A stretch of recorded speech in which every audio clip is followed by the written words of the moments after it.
Allahumma salli wa sallim Wajahnya sini adalah qori internasional ya. wa barik alaihi. Masya Allah. الصلاة على النبي والسلام على الرسول الشافع الأبطحي ومحمد عربي. الصلاة على النبي والسلام على الرسول الشافع الأبطحي ومحمد عربي. خير موت أثرى المشفع في الورى من به حلت عرى كل عبد مذنب. الصلاة على النبي والسلام على الرسول الشافع الأبطحي ومحمد عربي. ما له من مشبه فاز أمته به من يموت في حبه نال كل المطلب. الصلاة على النبي والسلام على الرسول الشافع الأبطحي ومحمد عربي. خير من وثئ الثرى المشفع في الورى من به حلت عرى كل عبد مذنب. الصلاة على النبي والسلام على الرسول الشافع الأبطحي ومحمد عربي. الصلاة على النبي والسلام على الرسول الشافع الأبطحي ومحمد عربي. ما له من مشبه فاز أمته به من يموت بحبه نال كل المطلب. الصلاة على النبي والسلام على الرسول الشافع الأبطحي ومحمد عربي. Alhamdulillah telah hadir bersama kita Buya Ar-Razi Hashim. Saya memanggilnya lebih enak demikian. Buya, Assalamualaikum Buya. Salam, Ustazah. Ya, Alhamdulillah. Kami sudah menunggu nih Buya. Kita akan mulai kajian ini. Mohon izin. Ya, silakan Bun. Baik. Alhamdulillahi haqqo hamdi. Buya Ar-Razi Hashim. Beliau yang paling saya kenal, beliau adalah salah satu guru kami di Pasca Sarjana Institut Ilmu Al-Quran Jakarta. Dan yang saya hormati ada Ketua Kajian Tritikyu Latiana, Ibu Ita Latiana. Juga yang saya hormati Ibu Hajah Solihat, Qoriah Internasional kita hari ini, beserta Sari Tilawah Ibu Elia Almas. Yang saya hormati para admin, ada Ibu Santi Wahyu, ada Ibu Evi, ada Ibu Mira selaku admin dari Tritikyu. Terima kasih kebersamaan hari ini, mudah-mudahan barokah kita bersama. Puji syukur kepada Allah Subhanahu wa taala, rahmat salam atas baginda Nabi besar Muhammad sallallahu alaihi wasallam. Kajian ini, webinar ini diselenggarakan khusus untuk umum ya. Yang mempersembahkan adalah kajian Tritikyu sama Katimusq itu adalah kajian Al-Quran mancanegara yang sudah ada 17 grup mempelajari tahsin, tafsir, dan tahfidz Al-Quran. Mohon izin Buya, kita akan memulai dulu dengan tilawah. Ya, mari sebelumnya kita baca Ya, silakan. isti'adzah dan basmalah bersama-sama. A'udzubillahi minasyaitonirrajim. Bismillahirrahmanirrahim. Dipersilakan kepada Ibu Hajah Solihat dan Ibu Elia Almas. Monggo dipersilakan. Assalamualaikum warahmatullahi wabarakatuh. Waalaikumsalam. أعوذ بالله من الشيطان الرجيم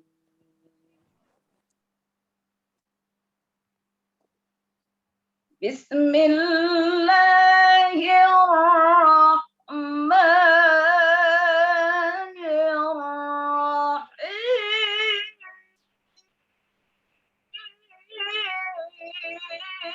الرحيم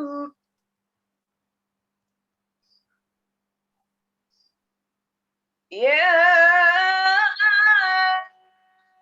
أيها الذين آمنوا اتقوا الله حق تقاته ولا تموتن إلا وأنتم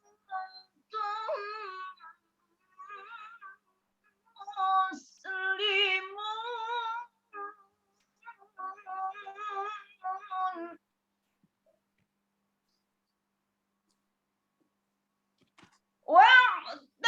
واعتصموا بحبل الله جميعا ولا تفرقوا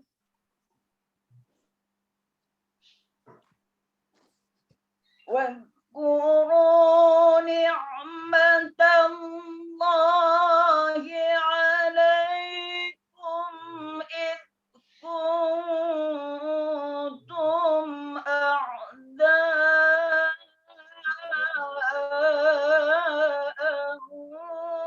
فألف بين قلوبكم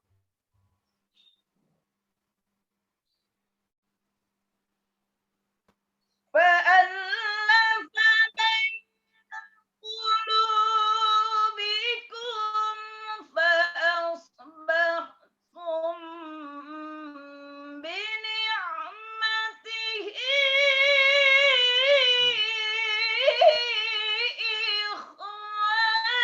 إخوانا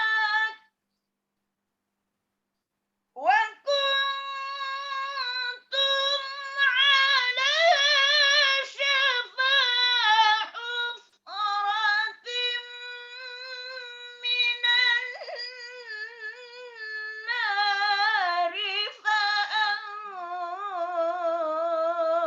فأنقذكم منها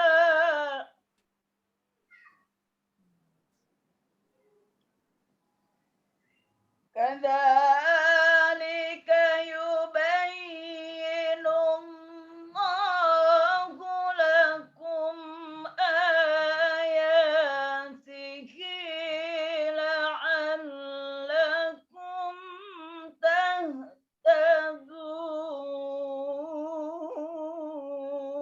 تهتدون ولتكن منكم أمة يدعون إلى الخير ويأمرون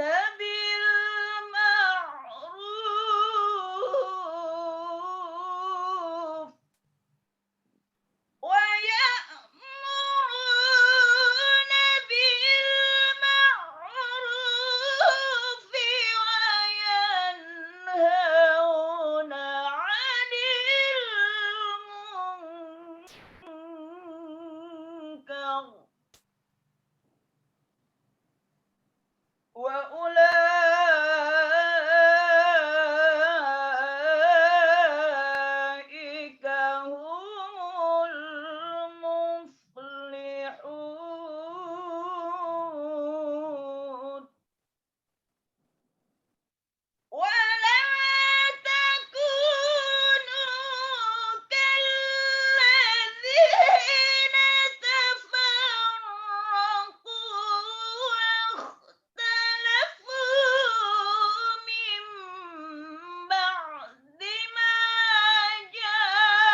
Aku berlindung kepada Allah dari godaan setan yang terkutuk. Dengan nama Allah yang Maha Pengasih, lagi Maha Penyayang. Hai orang-orang yang beriman, bertakwalah kepada Allah sebenar-benar takwa kepadanya. Dan janganlah sekali-kali kamu mati, melainkan dalam keadaan Muslim. Dan berpeganglah kamu semuanya kepada tali agama Allah. Dan janganlah kamu bercerai-berai. Dan ingatlah akan nikmat Allah kepadamu ketika kamu dahulu masa jahiliyah bermusuhan. Lalu Allah mempersatukan hatimu, sehingga dengan karunia-Nya kamu jadi bersaudara. Sedangkan ketika itu kamu berada di tepi jurang neraka. Lalu Allah menyelamatkan kamu dari sana. Demikianlah Allah menerangkan ayat-ayat-Nya kepadamu, agar kamu mendapat petunjuk.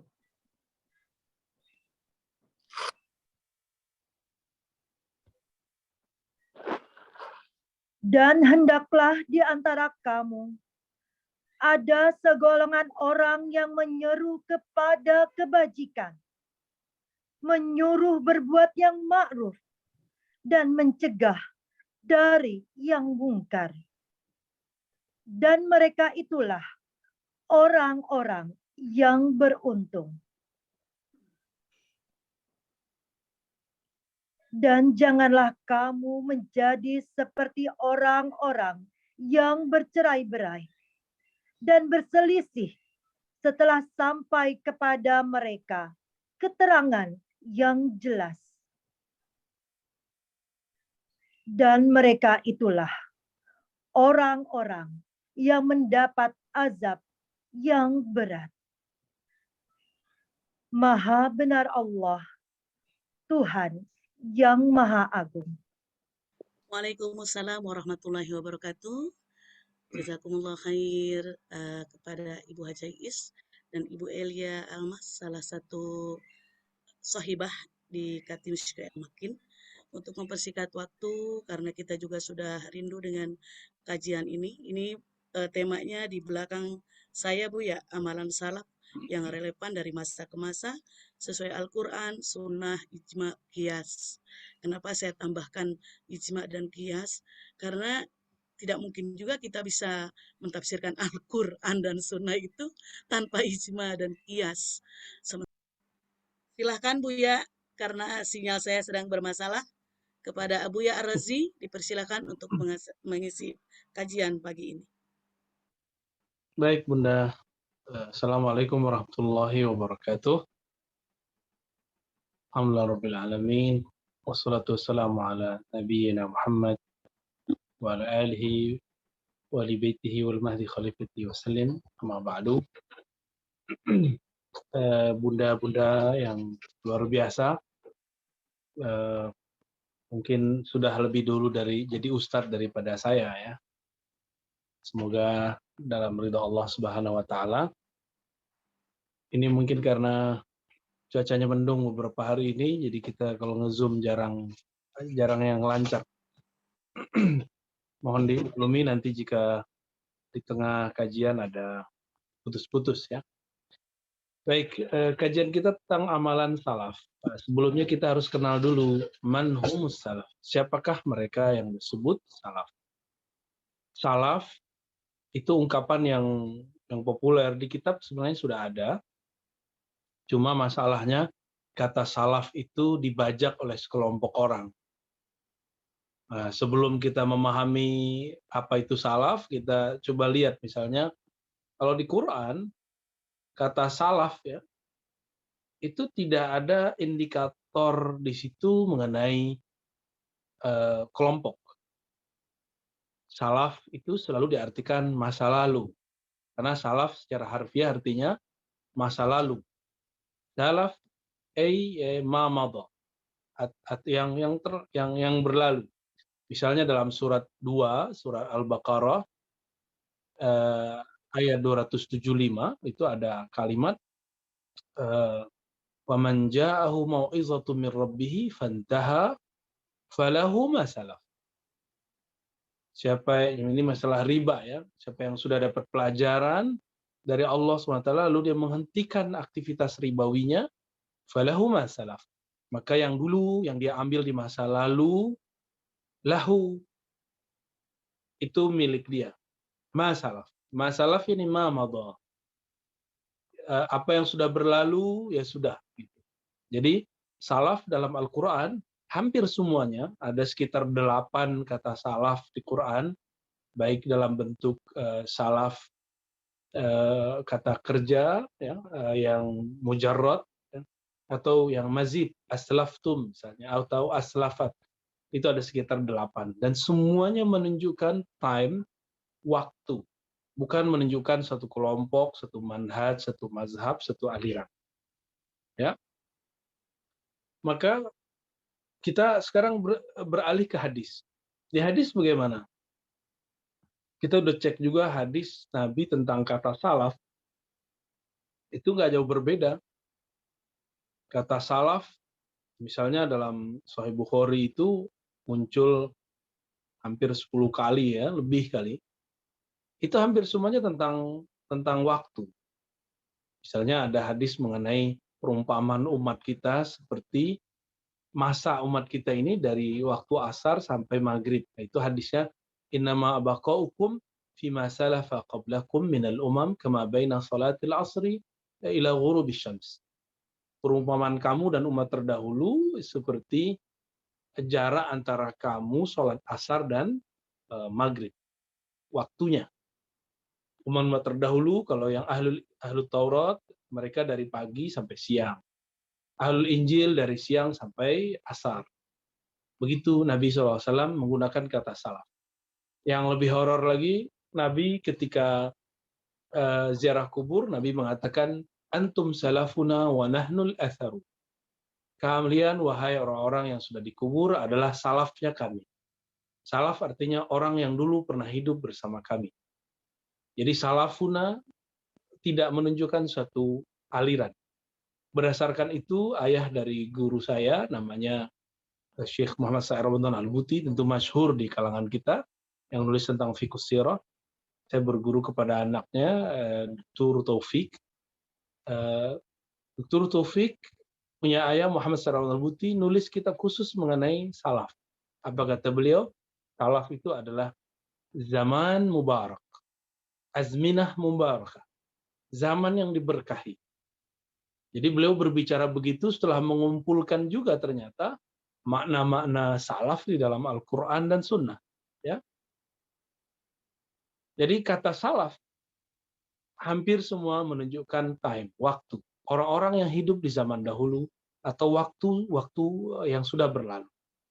Maka orang-orang setelah kita itu boleh disebut salafuna. Karena Nabi mengatakan antum salafuna wa nahnul atharu. Kalian wahai yang sudah dikubur ini adalah salaf kami, orang yang telah mendahului kami. Belakangan dalam kitab-kitab fikih juga muncul, dalam kitab hadis misalnya juga muncul, dalam Sahih Bukhari misalnya juga ada Imam Az-Zuhri mengatakan kata salaf. Atraktu nasan min salafil ulama misalnya. Kata Az-Zuhri, aku bertemu sekelompok orang min salafil ulama. Itu di Sahih Bukhari ada dalam Kitabul Wudu dari salafil ulama. Salafil ulama, Imam Zuhri ini tabi'in, berguru ke sahabat dan berguru juga tabi'in senior. Yang dimaksud salafil ulama bagi beliau biar ada dua kelompok.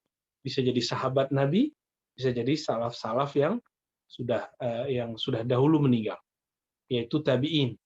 Jadi sahabat dan tabi'in yang dia masih ketemu. Itu versi Imam Az-Zuhri. Lain lagi misalnya kalau kita buka Sunan Tirmizi. Dalam Sunan Tirmizi, beliau menyebut kata salaf itu adalah orang-orang terdahulu yang punya amalan. Kadang-kadang beliau menyebutnya ahlul ilmi, ya.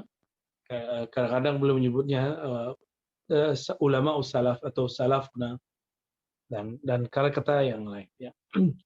Berdasarkan ini semua, maka tidak salah kesimpulan Maulana Syekh Muhammad Sa'ir Ramadan Al-Buti Qaddasallahu sirrahu, anna salaf zamanun mubarak. Salaf itu bukanlah manhaj, bukanlah mazhab, bukanlah satu model pemikiran, tapi salaf itu berarti time, ya, waktu yang blessed, yang diberkahi, yang sangat diberkahi. Ya. Kenapa diberkahi? Sesuai dengan hadis Imam Bukhari. Jadi biasanya orang yang menggunakan kata salaf itu cenderung menggunakan hadis yang berikut yang mau saya bacakan ini. Apa kata Nabi SAW dalam Sahih Bukhari?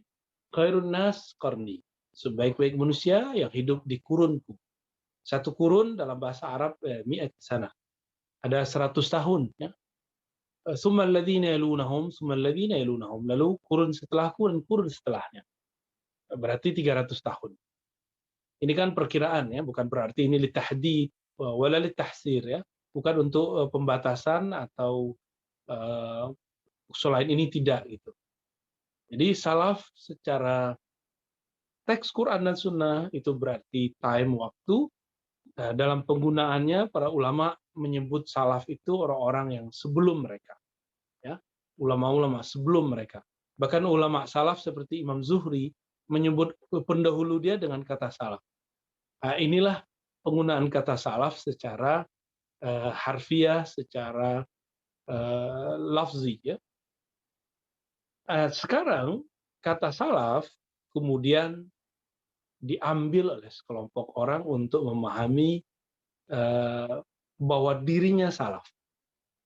Gitu. Kata salaf secara Quran dan Sunnah itu berarti fi'lun zamanun mubarak, zaman yang berkahi.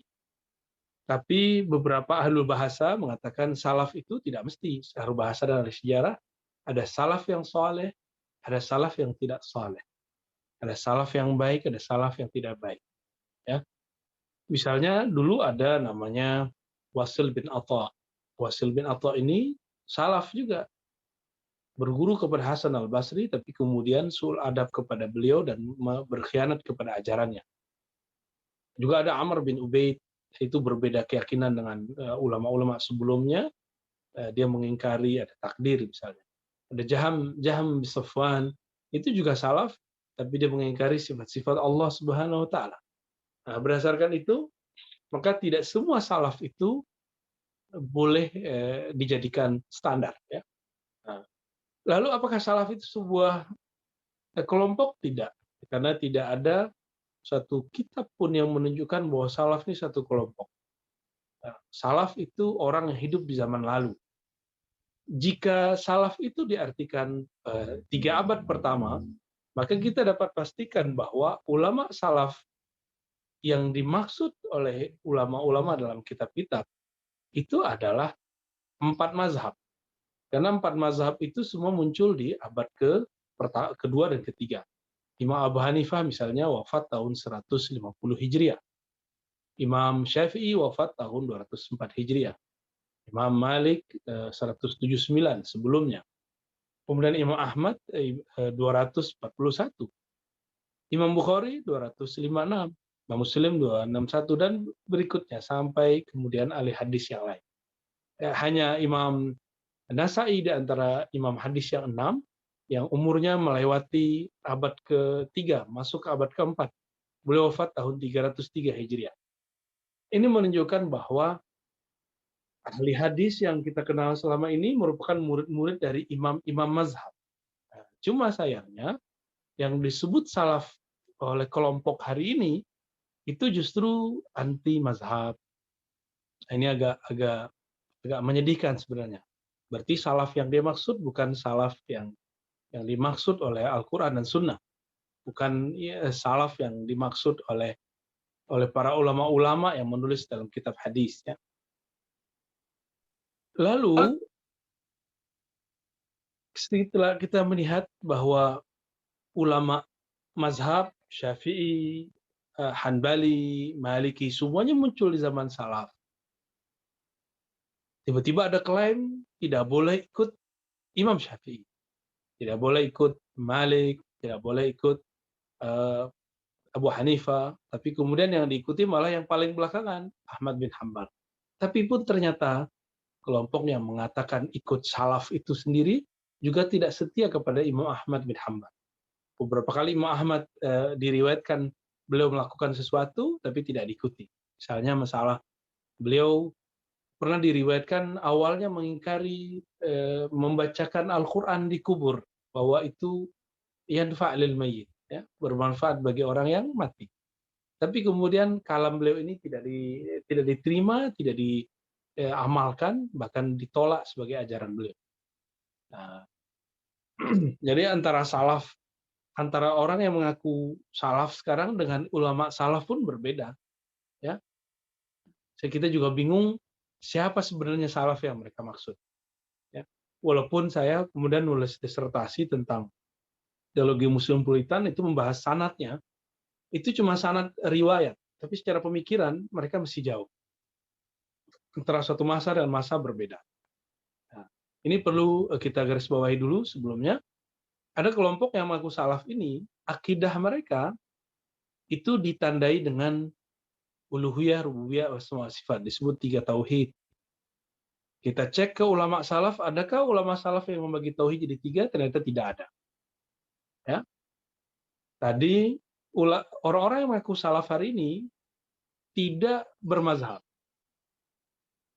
Tapi ulama salaf terdahulu mereka justru menciptakan mazhab.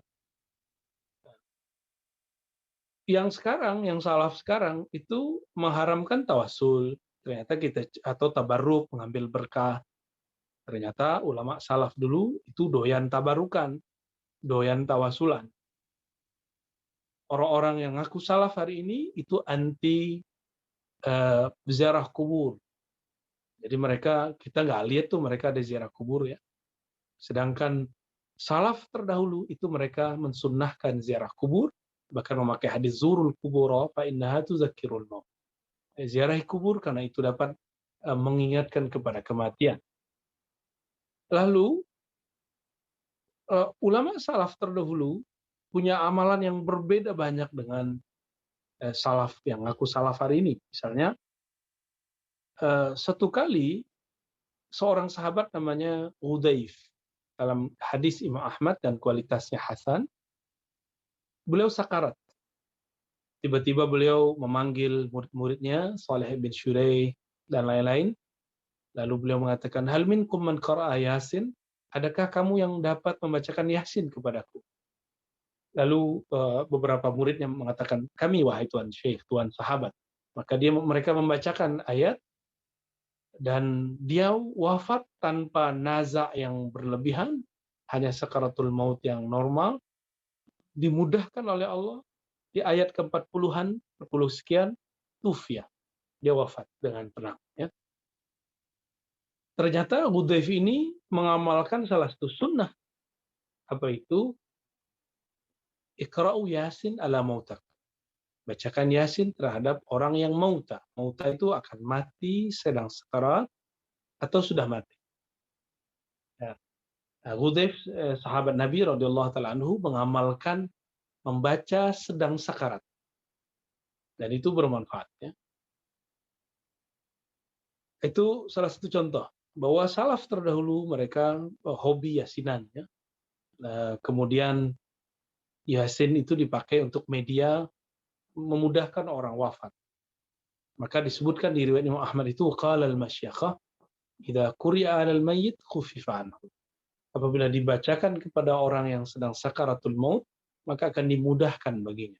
Atau orang yang sudah mati, maka akan diringankan pertanyaan-pertanyaan di dalam kubur. Betul ada hadis tadi, Iqra'u Yasin ala mautakum, hadis Abu Daud. Secara sistem atau manhaj Imam Abu Daud tidak komentar. Beliau kalau tidak komentar itu berarti hadisnya menurutnya diamalkan. Ya. Tapi secara sanad memang hadisnya ada yang bermasalah di dalamnya. Ya.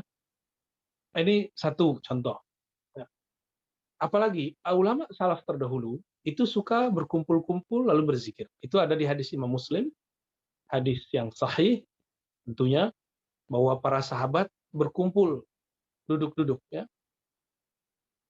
Tiba-tiba Nabi SAW datang. Itu sahabat baca zikir, itu Nabi nggak pernah suruh duduk-duduk zikir dengan metode yang mereka lakukan. Tiba-tiba mereka duduk zikir-zikir, baca alhamdulillah bareng-bareng ya, dan dipimpin. Tiba-tiba Nabi masuk dan Nabi bertanya, untuk apa kalian duduk?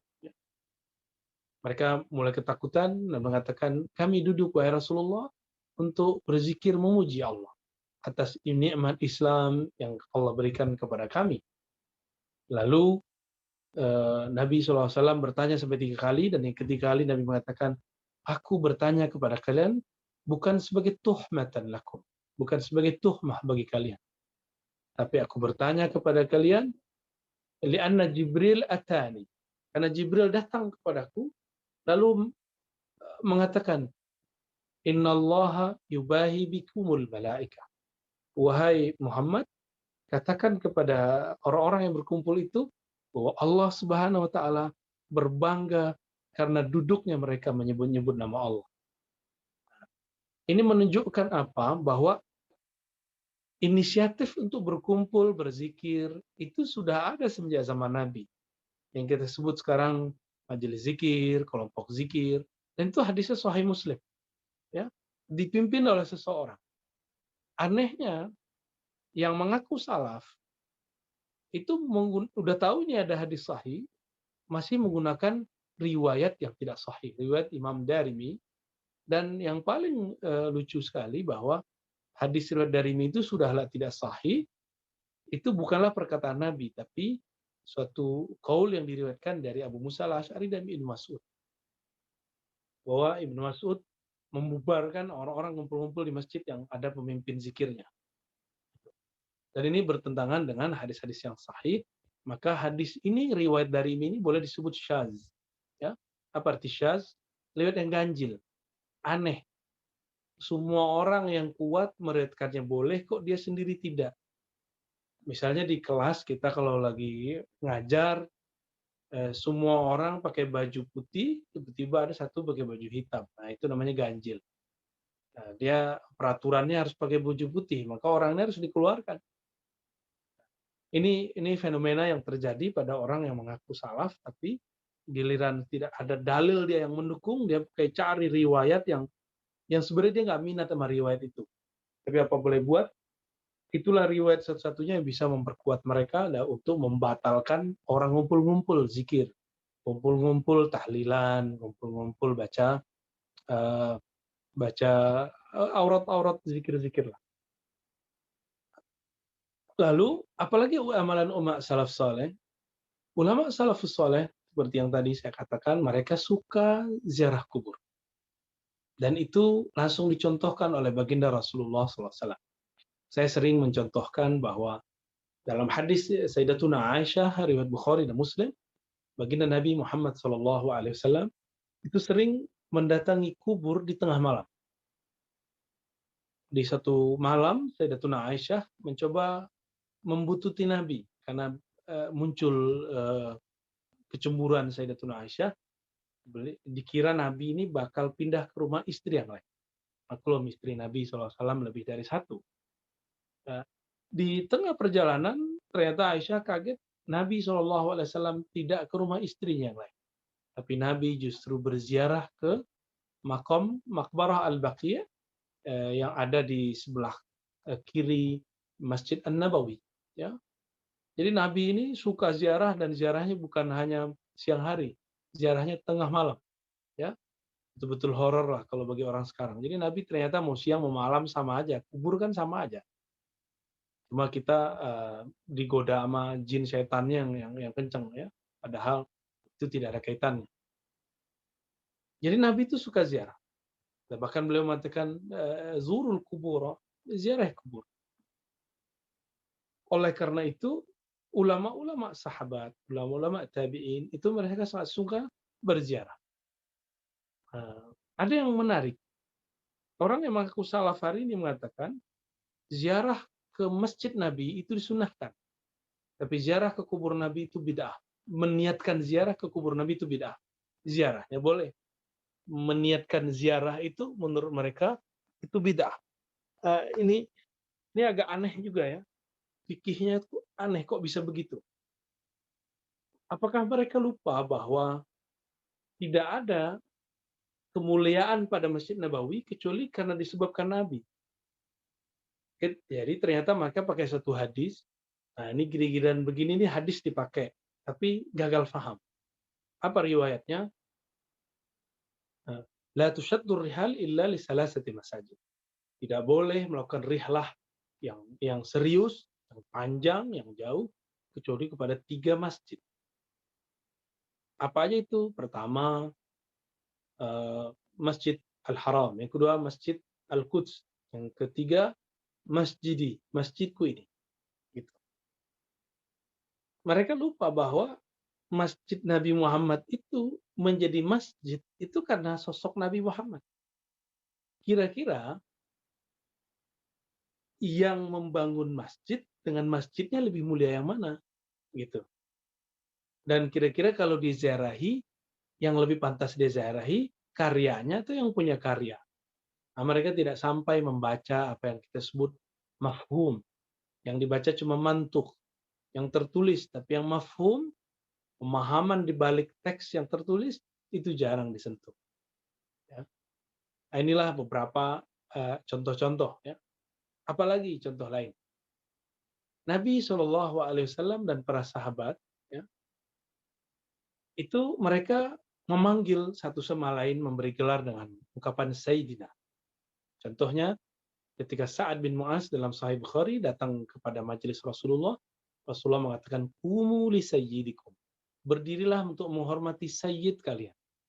Jadi Nabi menyebut selain dirinya dengan ungkapan sayyid. Begitu juga kita kemudian mendengar bahwa Nabi SAW menyebut cucunya Sayyidina Al-Hasan, Sayyidina Al-Husain dengan ungkapan sayyid. Apa kata beliau? Hazani, ya, dua cucuku ini sayyida syababil jannah, akan menjadi penghulu pemuda-pemuda di surga. Ya, penghulu pemuda-pemuda di surga. Bahkan dalam hadis Imam Bukhari beliau mengatakan, ana sayyidu waladi Adam. Jadi jika semua sahabatnya itu dipanggil sayyid, ya beliau adalah penghulu para sayyid. Penghulunya para sayyid. Artinya apa? Nabi SAW ahaqqu bisiyadah min ghairi.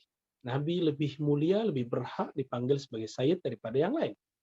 Tapi muncul fikih yang aneh, yang kemudian melarang mensayyidkan Rasulullah berdasarkan hadis yang syaz, yaitu ada ungkapan as-sayyid huwallah. As-sayyid itu cuma Allah. Hadis itu kan syaz, dia bertentangan dengan hadis yang lain. Secara makna betul Allah itu juga sayyid. Tapi melarang dengan hadis itu untuk memanggil selain Allah sayyid, itu ada pemahaman yang tertolak secara sunnah. Ya. Ini sebagai contoh. Bahkan lebih dari kata sayyid, maulana. Suatu kali Sayyidina Abu Bakar membebaskan Bilal. Nah, setelah hijrah ke Madinah, Sayyidina Umar, jika orang-orang ngejek Bilal itu dengan ungkapan orang hitam, beda dengan Umar. Umar mengatakan, anta maulana wa maula maulana. Wahai Bilal, kalau engkau adalah maulana, tuan kami, wa maula maulana, dan tuan dari tuan kami. Ya, secara fikih, tuan yang dibebaskan oleh tuan kami. Tapi secara bab ruhani, maula maulana artinya orang yang dibebaskan oleh Rasulullah Shallallahu Alaihi Wasallam dari kejahilan kepada kealiman. Ya. Nah, ini sebagai contoh beberapa. Ada lagi yang menarik. Ulama-ulama salaf dulu dalam penjelasan Imam Tirmizi, dalam hadis Imam Tirmizi, beliau menulis Kitabul Aqiqah. Jadi Imam Tirmizi ini ada satu hal yang menarik dari kitab beliau. Saya sangat menyarankan kalau para ustadz, ustadzah, ya, para dai-dai punya kitab Sunan Tirmizi. Kenapa? Karena hadis-hadisnya itu sudah ada penjelasannya langsung dari Imam Tirmizi. Bahkan sudah ada penjelasan, misalnya hadis dhaif, tapi diamalkan oleh para ulama. Maka berdasarkan penilaian tersebut, Al-Imam At-Tirmizi kadang-kadang menaikkan status hadis dari dhaif menjadi hasan. Sebagai contoh hadis aqiqah. Hadis aqiqah bukan akikahnya ya, tapi mengazankan bayi baru lahir. Secara riwayat hadis, kalau kita takhrij, bahwa Nabi azana fi uzunil maulud, itu hadisnya dhaif, ada dua rawi yang muskil, ada yang bermasalah di dalamnya. Tapi beliau mengatakan ini diamalkan oleh ahlul ilmi, oleh ahlu ilmu. Ahlu ilmu yang dimaksud oleh Imam Tirmizi adalah orang-orang salafus saleh, ulama-ulama yang hidup di masa 3 abad pertama. Maka berdasarkan itu beliau menaikkan satu hadisnya bukan hanya hasan, tapi hasanun sahih. Ya, begitu Imam At-Tirmizi cara beliau menaikkan status hadis. Ya. Maka apa yang didhaifkan oleh orang-orang sekarang itu mereka tidak mengerti sebenarnya sistem apa yang digunakan oleh Imam At-Tirmizi. Berdasarkan penelitian oleh salah seorang namanya Syekh Albani bahwa hadis ini dhaif. Nah, Syekh Albani ini kan orang otodidak yang sangat rajin. Bagi dia, ad-dalil huwal madlul. Dalil itu akan membawa efek kepada si madlul, apa yang didalilkannya. Jika dalil dhaif, maka dia jadi dhaif. Nah, ini bertentangan dengan kaidah ulama-ulama fiqih, usul fiqih, qawaid fiqhiyah. Mereka justru kaidahnya apa? Ad-dalil ghairu madlul. Dalil itu belum tentu menunjukkan isinya. Dalilnya lemah, belum tentu isinya lemah. Jadi isinya diamalkan ulama terdahulu. Banyak kabar-kabar yang termasuk kepada hadis palsu, tapi secara maknawi dia sahih. Ya. Apalagi, nah ini yang jarang sebenarnya. Ini mungkin Bapak Ibu nggak suka ya sebagian. Mungkin yang santri senang. Nabi itu ternyata suka yattazir. Ya, yattazir yakni yalbas al-izar. Nabi itu dalam Sahih Bukhari, Kitabul Libas, Malabis, dan kitab-kitab yang lain, beliau itu suka sekali menggunakan sarung. Tapi salaf sekarang seakan-akan tidak senang dengan sarung. Saya nggak tahu, mungkin mereka ngejek kali ya. Ya, justru yang dipakai sekarang celana gunung, celana jingkrang. Padahal salaf dahulu mereka sangat suka dengan sarung. Ya, sarung kemudian kalau seperti para habaib itu ada jubah luar. Sarung, ada baju bagian atas, lalu pakai jubah luar.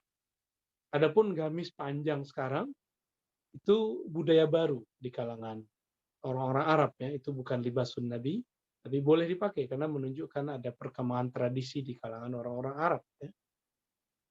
Nabi SAW sering menggunakan mantel bagian luar dan ada sarungnya. Nah, sunnah bersarung ini sekarang yang mengamalkan nggak banyak ya, paling cuma ulama Yaman, ulama-ulama Sudan, beberapa wilayah di Afrika, kemudian beberapa wilayah di pinggir pantainya India, dan yang paling banyak itu ulama-ulama Indonesia. Ya, saya dulu juga nggak sarungan ya, dulu suka celanaan, tapi dapat guru bersarung dulu sebelum ketemu beliau, saya membayangkan beliau itu pakai serban tiap hari, pakai gamis tiap hari, ternyata tidak. Beliau lebih senang pakai sarung dan mengatakan, hadza libasun Nabi. Ini libasnya Nabi Sallallahu Alaihi Wasallam. Nah, ini secara penampilan zahir ya. Nah, ulama salaf saleh terdahulu mereka pun juga bersarung. Nah, ini secara umum Bapak Ibu yang berkenan Allah. Apalagi amalan ulama salaf terdahulu yang mungkin barangkali masih dipertahankan oleh sekelompok orang, tapi bagi kelompok yang lain dianggap mungkin bid'ah. Ya. Apa itu? Ternyata ketika ada beberapa orang mengatakan mendoakan orang meninggal selama 7 hari, 40 hari itu adalah tradisi Hindu. Ini merupakan kata-kata yang berlebihan. Kenapa? Karena di Hindu tidak ada yasinan, tidak ada tahlilan. Kalau ada, berarti dia bukan Hindu, dia seorang Muslim. Itu yang pertama. Ya. Yang kedua, 7 hari, 40 hari itu bukanlah angka yang muncul dari agama Hindu. Tapi itu muncul dari hadis-hadis Nabi SAW. Di riwayat Imam Al-Qudai, kemudian Abu Nuaim, riwayat Imam Abdul Razak, imam-imam yang lain, disebutkan bahwa seorang tabi'in, Tawus namanya, dia bertemu 70-an, sekitar 70 sahabat Nabi, itu berkata bahwasannya orang yang masuk ke dalam kubur itu yang ditanya cuma dua, mukmin atau munafik. Kafir dan nabi, orang-orang kafir, wali-wali Allah itu nggak ditanya. Yang ditanya cuma dua aja, mukmin ataupun munafik. Kalau mukmin ditanya 7 hari. Wa yuftanu fi 7 ayyam. Ya. Ditanya selama 7 hari. Adapun munafik, fa yuftanu fi 40 yawman. Ditanya selama 40 hari. Itu riwayatnya. Lalu ditambahkan dalam riwayat Imam Qudai, fakanu yastahibuna it'am at-ta'am fi tilkal ayyam. Mereka suka memberi makan pada hari-hari itu. Dan hadis ini semua tidak bertentangan dengan hadis Abu Daud, hadis Imam Ahmad ya, bahwa Nabi berkalam kepada keluarganya, isnau ta'aman li ali Ja'far fa innahum yushghimul. Buatkanlah makanan untuk keluarga Ja'far karena mereka sedang dirundung duka. Sini Ja'far berjihad, lalu gugur di medan juang dan beliau wafat. Ya. Beliau syahid. Maka untuk menghiburnya, Nabi memanggil keluarga beliau, bukan orang sekampung, untuk masak. Bayangkan kalau hadis ini dipakai secara umum, lalu orang sekampung buatin masak makanan buat orang yang sedang dirundung duka. Ya. Itu kan bisa repot cara ngabisinnya nanti. Maka sekarang di negeri kita itu kebanyakan menggunakan duit. Ya. Duit ditaruh di satu tempat. Itu sebenarnya lebih afdal. Jadi cara orang untuk mendiskreditkan satu amalan ulama-ulama salaf ini ternyata Allah tidak ridho. Ya, menunjukkan kejahilan al-jahlu alal jahli ya, jahlun murakkab. Kejahilan yang kemudian tapi terstruktur kayaknya ilmiah gitu. Dicocok-cocokkan dengan agama sebelah.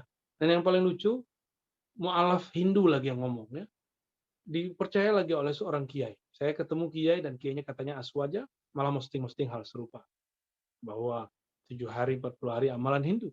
Ternyata ada dalam amalan umat Islam tanpa hubungannya dengan Hindu segala. Nah ini beberapa, boleh kita sebut mungkin refleksi kita, murojaah kita terhadap bahwa ulama-ulama salafus saleh itu punya amalan, tapi sekarang sayang sekali dibid'ahkan ya. Dibid'ahkan oleh kelompok yang mungkin melakukan salah. Dan para asatidzah, saya menyampaikan ini bukan untuk mendebat orang-orang di luar sana, tapi untuk memperkuat kita yang sebenarnya kita punya silsilah keilmuan yang bersambung kepada ulama salaf. Baik Imam Syafi'i, Ahmad, Imam Malik, ataupun Abu Hanifah. Lebih kurang itu Bunda, saya kembalikan. Ya. Wallahu a'lam bishawab. Masya Allah, tabarakallah, Buya, sepertinya sudah banyak pencerahan ya. Apa yang sudah disampaikan Buya adalah sebagian keresahan umat. Ada orang-orang yang, oh jangan baca Yasin ya, oh bid'ah ya, jangan ziarah kubur ya, oh itu bid'ah ya, gitu. Banyak sekali. Ada juga titipan pertanyaan Buya, ya dari Ketua Tritiq ini, bahwa ada salah satu yang mengaku dari golongan salafus sholih mengatakan bahwa membaca Al-Quran yang tidak benar lebih baik tidak membaca karena tetap masuk neraka yang setan pun takut katanya masuk neraka itu. Ya, saya pertama membaca itu jadi, loh, saya alhamdulillah berada di Institut Ilmu Al-Quran tidak pernah mendengar seperti itu ya.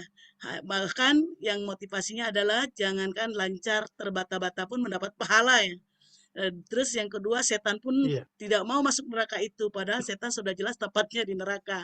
Jadi beliau ingin sekali mendapatkan pencerahan itu. Jadi merasa resah gitu. Karena apa? Karena beliau belajar terus Al-Quran kepada orang-orang yang memang pakarnya, tapi tidak bisa-bisa. Jadi bagaimana dong? Jadi kita salah terus. Lalu saya cuma jawab, yang dimaksud adalah kita terus ikhtiar agar membetulkan makhraj-makhrajnya supaya tidak menyalahi makna-maknanya. Karena kalau salah makna, salah tujuan. Tapi kita ikhtiar gitu. Kalau sudah ikhtiar kan hasilnya kembalikan kepada Allah. Tapi sepertinya ingin mendapat jawaban Buya yang lebih komplit. Bagaimana? Apakah diteruskan baca Al-Qur'annya atau dihentikan? Karena katanya belajar Al-Qur'an tidak bisa-bisa, apalagi mendengar ulama salafus sholih mengatakan sebaiknya nggak usah baca sekalian. Karena apa? Karena percuma, tetap dosa gitu. Salah satu itu ya. Yang Ya, kedua, ada juga di sini di oke, Chatju ya. mengatakan kalau misalkan Al-Quran sudah sempurna katanya Buya, kenapa banyak perbedaan? Lalu bagaimana cara menyatukan? Itu dulu Buya. Terima kasih. Iya, iya. Hadisnya kita sudah sering dengar, waman qara al-Quran wa huwa mahirun bih. Ada satu riwayat lagi, wa huwa yata'ahad bihi. Siapa yang baca Quran dan dia hafal, dia mahir, ya, maka dia bersama kiramil bararah. Ya. Di lafaz berikutnya, waman qara al-Quran, siapa yang baca Quran, wa huwa yatata'ta, ya, dan dia terbata-bata, falahu ajrani, dia dapat 2 pahala. Itu hadis sudah masyhur sekali. Dan perlu kita luruskan, Bun, itu bukan kelompok salafus soleh. Ya. Mereka hanya kelompok yang mengaku ikut salafus soleh. Ulama salafus soleh Organisasi ya, nggak ada ngomong begitu. baru. Ya, ngaku aja. Dulu dari kita kecil nggak ada kok kelompok ini nggak muncul. Mereka aja Ya, ngaku-ngaku melegitimasi punya ilmu salafus soleh. Ya. Kita cek, ini salafus soleh itu kan panduannya Sahih Bukhari, Muslim, Abu Daud, Tirmizi. Itu Sahih Bukhari aja belum beres. Kita lihat amalan mereka nggak cocok dengan amalan yang ada di Sahih Bukhari. Apalagi kalau ngikutin Imam Abu Daud dan Tirmizi, itu akan banyak sekali kontrasnya. Jadi ke depan jangan disebut lagi mereka salafus saleh ya. Terus kepada yang belajar ini, kalau belajar agama nggak usah ngelirik-ngelirik mereka lagi. Udah lirik saja kepada orang yang bersanad, berilmu. Kalau ngaji ke guru IIKI, udah ngaji ke guru IIKI aja, nggak usah dilirik mereka. Ya, biar fokus baca Al-Qur'annya. Nanti kalau sudah pinter baca Qur'annya baru lirik mereka. Ya. Dan perlu diingat, kita beragama bukan kata orang. Nabi mengatakan istafti qalbak. Mintalah fatwa ke dalam kolbumu. Nah, batin kita tanya, emang kalam begini benar? Kan nggak benar kalam begitu. Ya, jadi kalau nggak punya dalil, nggak hafal Quran, nggak hafal sunnah, cobalah mulai sholat 2 rakaat, dialog dengan diri kita sendiri. Ya, tanya ke dalam diri kita, emang orang beragama begitu? Pasti orang beragama nggak begitu. Ya, terus kalau Al-Quran sempurna, terus kenapa ada perbedaan? Nah, terus kenapa ada masalah apa? Justru saking sempurnanya, maka jika dibaca oleh banyak orang, itu akan muncul kemudian ragam makna. Tidak ada masalah. Dan Al-Quran itu sendiri yang mengabarkan bahwa perbedaan itu bakal terjadi. Ya. Walau sya Allah, ya. Seandainya Allah berkehendak, la ja'alahum ummatan wahidah, akan menjadikan mereka satu umat saja. Tapi Allah tidak menginginkannya. Ya, masih ingat dalam hadis Imam Muslim, Nabi berdoa 3 hal, 2 diaminkan, 1 tidak diaminkan oleh Jibril. Apa yang ketiga itu? Ya Allah, la tahlik ummati ba'duhum ba'dah. Jangan jadikan umatku berpecah satu sama lain. Jadi, nggak usah bermimpi untuk menyatukan umat. Itu mimpi saya waktu kecil, dan itu tidak benar ya. Itu mimpi anak-anak begitu. ya, yang punya hak untuk Angan-angan. menyatukan umat itu cuma Rasulullah. Ya, angan-angan. Jadi kita jalani aja apa yang ada. Dan perlu diingat bahwa perbedaan itu ada dua. Ada perbedaan tanawwu'i, ini pembagian dari Imam Suyuti. Ada tadaddi, ya. Ada perbedaan yang tanawwu', berbeda tapi tidak membuat kita bertengkar. Ada perbedaan yang tadad, ya, yang kontradiktif. Masalah dikit jadi panas. Antara para asatizah di sini sangat mengerti ilmu qiraat. Kita beda cara baca dengan orang dan kita nggak marah-marah kok. Ya, malah kita saling memaklumi perbedaan baca itu. Kenapa? Karena tahu ilmu perbedaan. Kapan ilmu perbedaan ini, perbedaan ini menjadi suatu musibah? Ini seperti dikatakan oleh Imam Abu Hanifah, a'rafun nas biddin a'rafuhum bil khilaf. Orang yang paling mengenal agama adalah orang-orang yang paling mengerti ilmu tentang khilafiyah, perbedaan. Nah, mereka ini kan menolak adanya perbedaan, yang boleh cuma dia aja, ya. Nah, ini sudah memaksa kita untuk satu seragam, dan itu mimpi anak-anak. Cuma anak-anak yang bermimpi jadi pahlawan, jadi hero, semuanya jadi satu. Nggak ada. Rasulullah pun di zaman hidup beliau membiarkan terjadi perbedaan. Apalagi di zaman setelah Nabi wafat. Beliau mengatakan, "May ya'ish minkum min ba'di fasayara ikhtilafan katsira." Yang hidup setelahku akan melihat perbedaan yang luar biasa. Jadi itu adalah kabar dari Quran, kabar dari Sunnah. Jangan kemudian diadu-adu dengan Quran kan sempurna, agama Islam sempurna. Terus kenapa terjadi berbeda? Islamnya sempurna, Al-Qurannya sempurna, yang nggak sempurna kita. Karena kita nggak sempurna, maka kita tidak bisa menjadi satu. Ya, jangan salahkan Qurannya. Kira-kira begitu. Wallahu a'lam bishawab. Ya, lanjut. Ya, selanjutnya Buya masih ada waktu. Assalamualaikum Buya. Ya, silakan. Kami di Adelaide ini lagi banyak berita dari kelompok Wahabi Salafi yang menjelek-jelekan Syekh Abdullah Al-Harari. Mohon info siapa Syekh Abdullah Al-Harari itu, karena salah satu muridnya menjadi imam di masjid. Akibat berita ini, orang-orang jadi takut ke Syekh Abdullah masjid. Harari, ya. Ada lagi terkait dengan amalan salaf. Ya, Syekh Abdullah Harari Apakah ini berzikir guru menggunakan biji dari tasbih? Dan satu-satu, Bu. berzikir Satu. menggunakan biji tasbih, Buya, apakah ada riwayatnya? Ya, satu-satu dulu ya. Ya, Ya, Syekh silahkan. Abdullah Al-Harari, beliau disebut dengan Syekh Al-Habashi, atau disebut juga oleh orang-orang yang mengkritisinya Ahbas, ya. Beliau ini murid dari Sidi Abdullah Al-Umari, tapi memang beliau ini ulama ahlu sunnah. Beliau aswaja, akidahnya Asy'ariyah, bermazhab Syafi'i, dan mursyid Thariqat Rifaiyah. Beliau ini dalam beberapa bab itu memang sangat ketat. Tidak hanya berpolemik dengan orang-orang Wahabi, beliau juga berpolemik dengan sesama aswaja. Misalnya Syekh Abdullah Harari waktu tinggal di Suriah, polemik dengan Syekh Al-Buti yang tadi saya ceritakan. Berpolemik, bahkan mengkritisi Imam Ghazali dan lain-lain. Ya. Akhirnya terjadi konflik juga. Jadi beliau aswajanya agak sedikit Melenceng. lebih ketat lah daripada yang lain. Ya, melenceng tidak, tapi agak ketat aja. Sangat-sangat tasyadud kalau boleh disebut. Sangat-sangat ya keras lah. Ya. Akhirnya di Libanon sendiri, Syekh Abdullah Harari itu punya pusat yang besar. Itu dengan ulama yang ada di kayak kita majelis ulamanya juga hubungannya tidak harmonis, ya, sampai sekarang. Nah, ditambah dengan mereka sebenarnya punya jasa. Apa jasanya? Dalam mengkritisi kelompok Wahabi.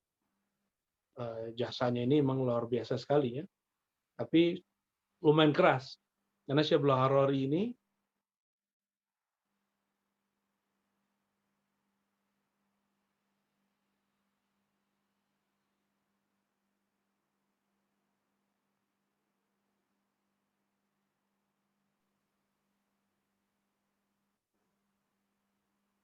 Oke, maaf tadi wifi-nya keputus.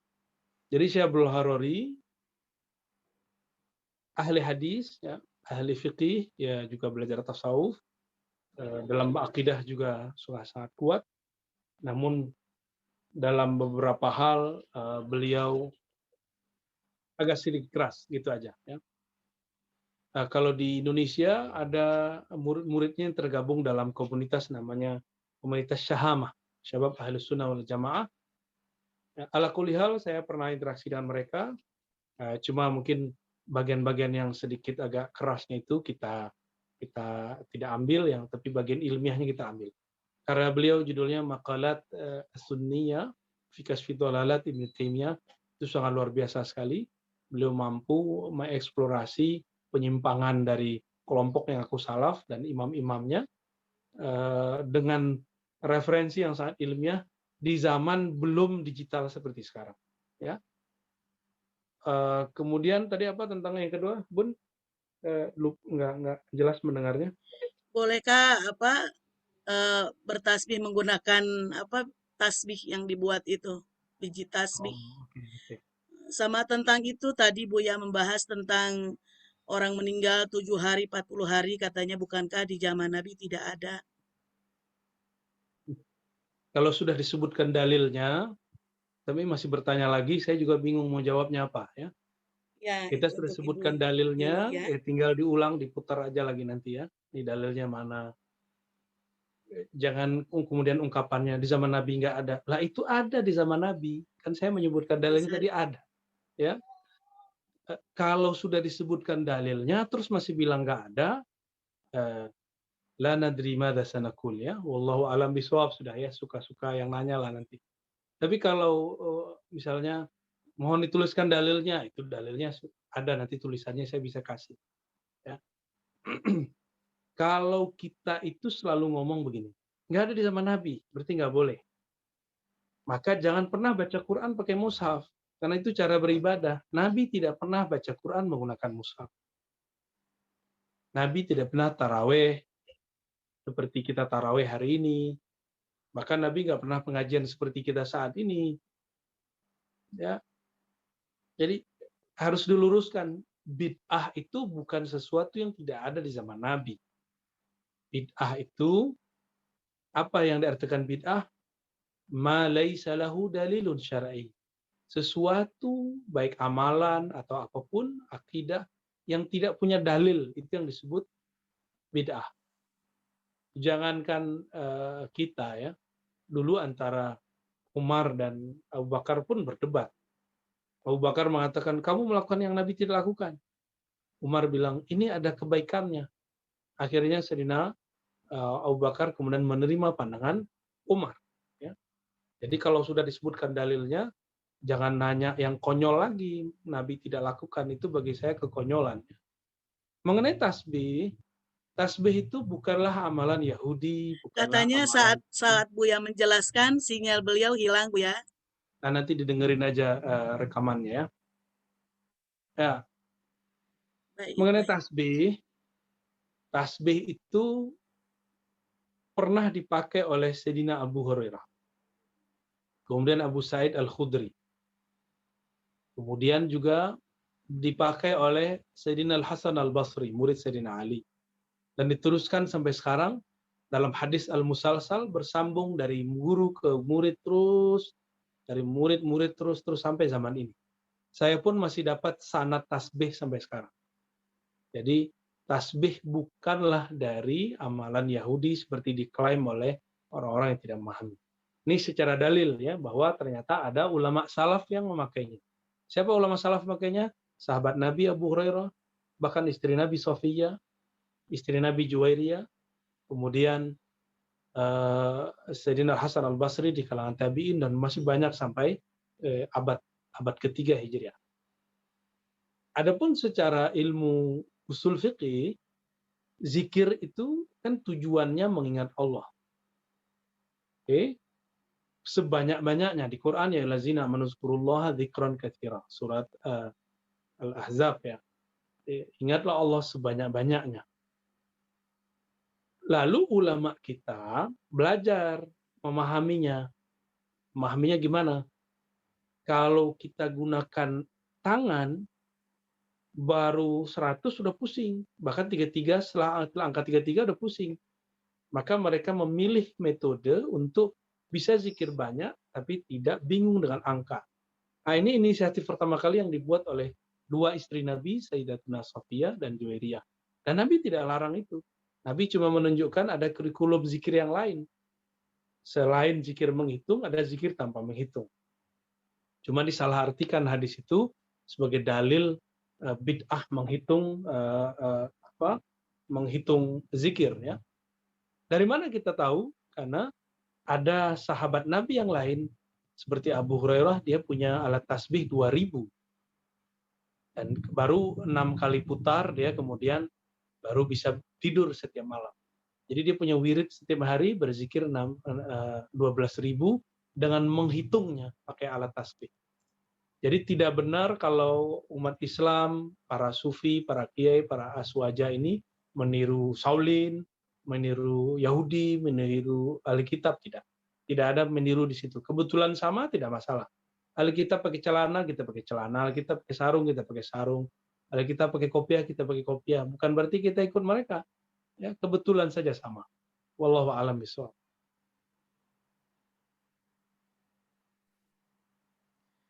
Mohon dijelaskan lagi Buya tentang riba yang sebenarnya, karena sekarang sedang marak orang-orang mencabut tabungan dari bank dan segala macam dan berpindah pekerjaan.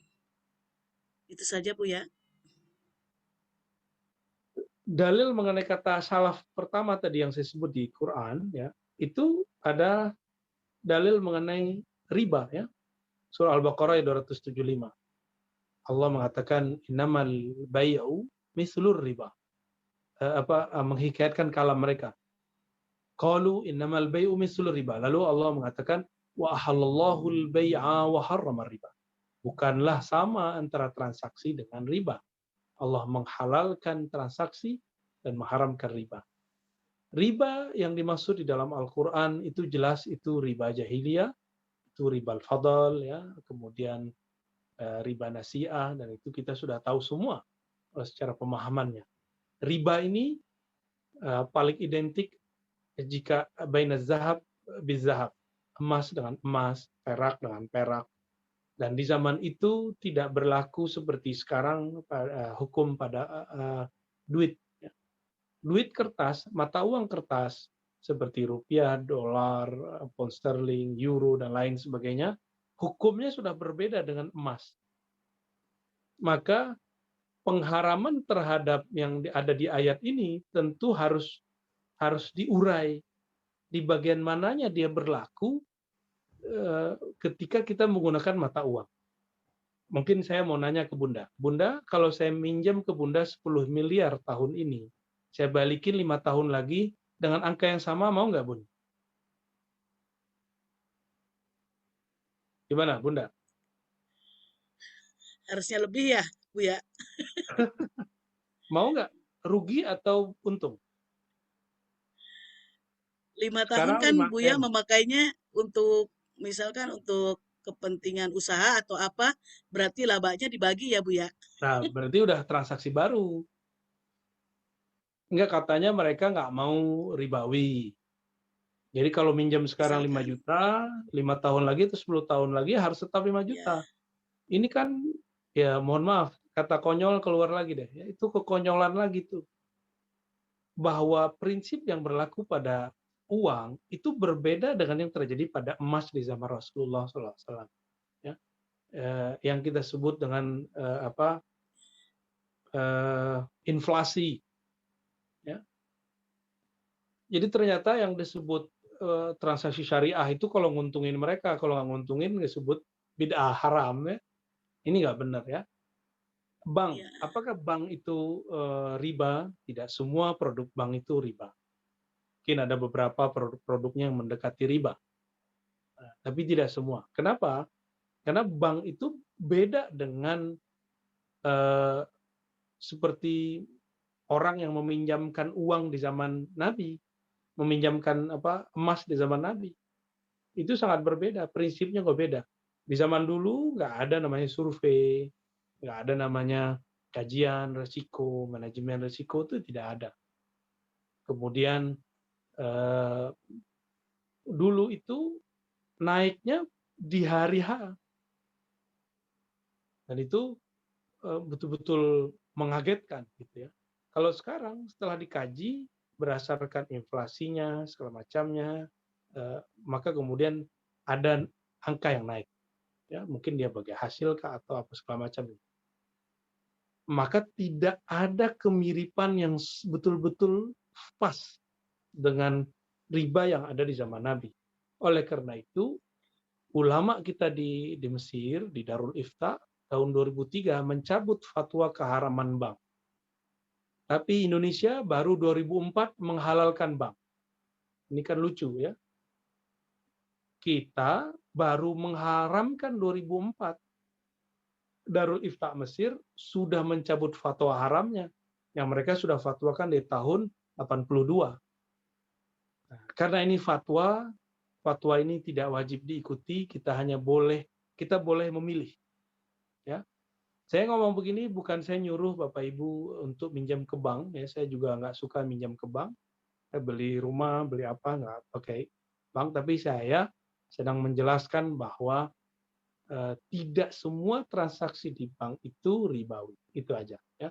Dan yang mengerti cara ngurus negara, saya nggak belajar banyak tentang ngurus negara, tapi dapat bocoran lah bahwa dalam bab moneter, kalau ada orang mengatakan kita ambil semua tabungan kita dari bank ini, punya bank negara, oh itu bisa bikin negara bangkrut, dan itu berbahaya ya, itu berbahaya sekali. Dan hemat saya, bank itu Itu ada yang nilai terjadi. baiknya juga ya. Misalnya gini, Bapak Ibu mungkin banyak orang sekarang tidak bisa punya rumah, beli rumah cash. Itu bisa dengan bantuan bank. Dan ini ada suatu transaksi yang tidak pernah ada di zaman Nabi, tapi itu berkembang di zaman sekarang. Karena kalau pakai ngikutin zaman Nabi, mungkin nggak ada punya rumah. Begini, kredit itu kan disebutnya sewa beli. Saya kalau nyewa rumah 10 tahun ke Bunda, setelah 10 tahun jadi punya saya atau kembali ke Bunda? Gimana, Bun? Punya Saya Buya. kalau nyewa nih 10 tahun, habis 10 Ya, tahun jadi punya rumah kembali saya ke yang saya. nyewa atau kembali ke Bunda? Ah, balik ke Bunda. Punya Coba saya. lihat. Iya, karena Oke, Buya cuma nyewa. cuma nyewa. Kalau kredit itu kan transaksinya sewa tapi beli. Kan nggak ada di zaman Nabi. Iya, iya betul. Ada sekarang, gimana tuh? Haram nggak Sewa tuh? tapi beli. Ya, maka ada ungkapan al-aslu Nah, itu fil yang ditanyakan muamalat. itu. Cat. Ya, pada dasarnya muamalat itu boleh, lil ibahah. Itu boleh-boleh saja. Al-aslu fil muamalat lil ibahah. Pada dasarnya muamalat itu boleh-boleh saja, selama tidak ada dalil yang mengharamkannya. Dan uniknya apa? Kalau kita buka kitab fikih, di kitab fikih itu muamalat cuma disebutkan 24 macam. Belum ada tadi sewa beli, itu belum ada. Ya, sewa tapi ujungnya beli, itu belum ada namanya. Kalau bahasa Arabnya kan itu di Arab-Arabkan aja itu. Al-istiqra al-muntahi bit-tamlik. Ya, biar kelihatan agak Islami diarabkan. Padahal ya sama, sewa beli, kredit kalau bahasa kita. Saya kalau ngeredit motor Ya, 3 tahun tetap kembali ke orangnya. Tapi kalau kalau saya nyewa motor 3 tahun kembali ke orangnya. Kalau saya kredit itu jadi milik saya. Itu menguntungkan atau mudarat? dimiliki.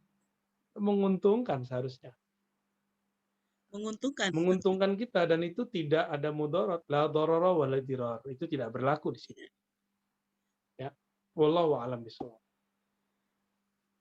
Tapi Kalau saya nggak yang nyuruh tadi Buya, minjem ke yang bank ya. misalkan tadi Buya meminjam uang, ya. Hmm. Kalau yang meminjam uang tadi Buya, terus saya mengambil keuntungan, itu yang baru madorat untuk teman ya. Oh itu jelas, itu jelas. Seharusnya meminjamkan kembali dengan nilai sama. Iya. Makanya standar Karena kalau rata-rata orang minjam demikian, jangan pakai ingin angka. lebihnya. Jangan pakai angka yang sekarang. Kalau minjam dalam angka yang besar, gunakan nilai emas. Ya. Jadi Nah, kalau betul. minjem Zahab dengan wa nilai zahab, yang ya. besar, waktunya panjang, gunakan satuan emas. Misalnya nih, Baik Buya, saya emas mau sekarang harganya mengizinkan berapa? salah satu jamaah untuk Satu. bertanya ya. 500.000. 500.000. Ya, oke, 500.000. Kalau setelah 5 tahun naik nggak? Biasanya ada kenaikan ataupun bahkan turun. Ya, Bisa turun ya. Kalau kalau turun secara harga beruntung. Tapi kalau duit, pusat. Iya, misalnya sekarang 500, 10 tahun lagi bisa nggak beli tidak. emas 500? Dia tetap. Ya, Nah, berarti betul. Jadi kalau menggunakan uang uang ini hukumnya berbeda, hukumnya sendiri. Tidak tercover dalam kitab fikih-fikih lama. iya, iya. Kita harus mengikuti hukum yang berkembang zaman ini. Nah, kitab-kitab fikih sendiri kan dia berkembang. Banyak hal yang tidak ada di zaman Nabi itu ada di kitab fikih. Ya, fikih Maka ada fikih kontemporer. kontemporer ya. Iya. Kira-kira gitu, Bun. Gimana? Cukup? Baik, Pak Taufik, silakan. Pak Taufik mau Baik. bertanya, silakan. Ya, baik Bunda. Mohon dikondisikan suaranya ya. Bismillahirrahmanirrahim. Singkat padat ya. Ya, Bunda. Saya ingin bertanya Buya berkaitan dengan zikir Buya. Saya yang dari Medan yang kemarin di Masjid Istiadah yang ingin kali bertanya sama Buya. Jadi Buya, ada orang yang ketika mau meletakkan zikirnya ke dalam kolbu, ada yang dilatihkan Buya, tapi dengan cara mentalkinkannya, dia disuruh mandi pakai jeruk Buya. Dah setelah itu baru dilatihnya untuk zikir kalimat Allah, Allah, Allah, Allah Buya. Kemudian ada ditambah dikasihnya lagi zikir sholawat, tapi dikasih air putih yang telah dibacanya, kemudian diminumkannya ke kita. Bagaimana tanggapan Buya berkaitan dengan peletakan mentalkinkan zikir ke dalam diri kita Buya? Yang benarnya itu gimana Buya? Terima kasih. Ya itu metodologi aja, metode yang berbeda dan itu tidak masalah ya. Masalah dimandikan, nggak dimandikan, wudhu, nggak diwudhu, itu cuma metode ustadznya aja. Yang penting nyampe hadis lakinu mautakum la ilaha illallah. Lalu dalam Ibnu Majah dikatakan kaifa lil ahya, bagaimana bagi orang hidup? Lalu Nabi mengatakan bagus ya. Talkinkan orang yang mati atau yang akan mati la ilaha illallah.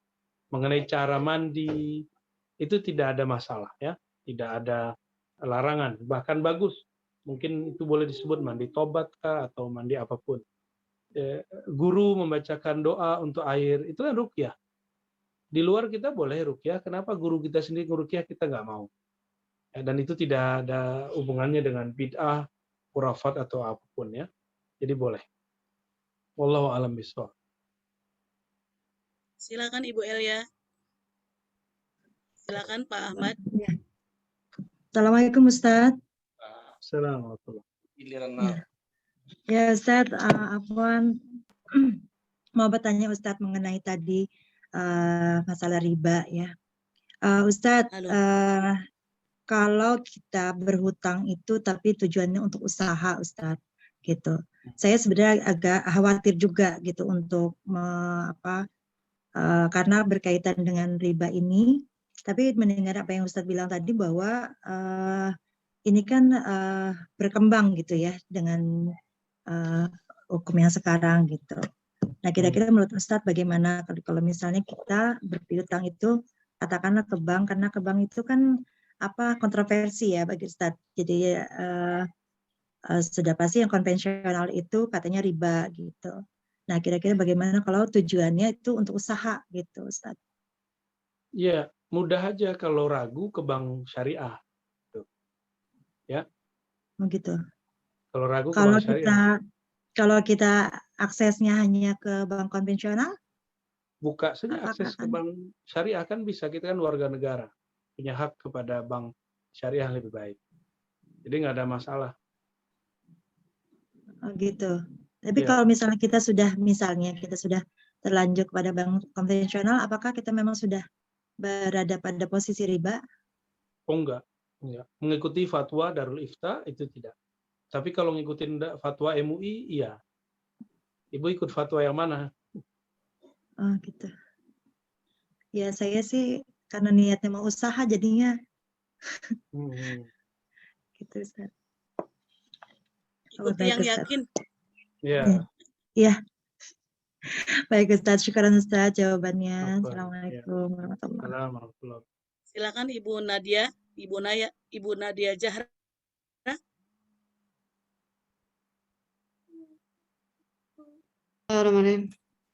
Assalamualaikum warahmatullahi wabarakatuh.